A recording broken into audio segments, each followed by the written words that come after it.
Job کروں گی یا نہیں یہ صرف شہرام ڈیسائیڈ کریں گے.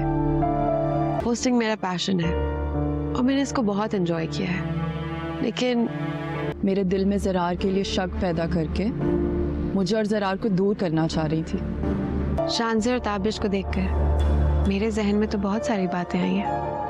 اب میرے لیے سب سے زیادہ امپورٹنٹ میرے ہسبینڈ کی مرضی ہے، اور وہ کھیل ختم ہو چکا ہے اور مجھے افسوس ہے کہ میں نے آپ پر بھروسہ کیا کہ آپ بدل چکی ہیں.